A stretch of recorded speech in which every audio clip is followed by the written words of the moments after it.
Welcome to Excel Explained in 3 minutes, the series where we master one Excel function fast. Today we're looking at COUNTIFS. COUNTIFS counts how many rows meet multiple conditions at the same time. The structure of the function looks like this.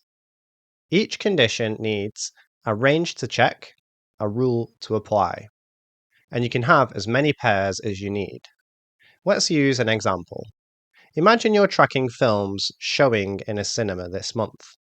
Now here's the question. How many films are action and are rated 12A? That's two conditions. The genre must be action and the age rating must be 12A. Here's what the formula would look like. Excel checks each row and only counts if both of these conditions are true. In this list, that's these films. So the result is 2. One important rule for the COUNTIFS function is that every criteria range must be the same size.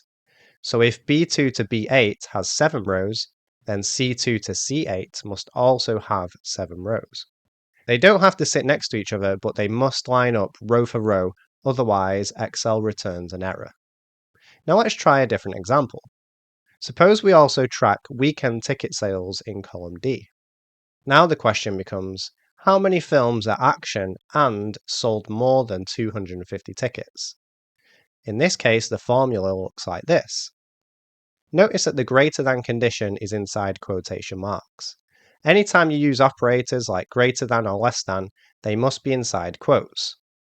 Excel now counts rows where both rules are true. That gives us 2 again. So here's the takeaway. COUNTIFS counts rows that meet multiple conditions. Each condition needs a range and a rule, and all ranges must be the same size. Now here's something important. There's another function called COUNTIF without the S. COUNTIF works in almost the same way, but it only allows for one condition. So COUNTIF is for one rule, and COUNTIFS is for multiple rules. If you want to understand the simpler version COUNTIF, then check out the next video.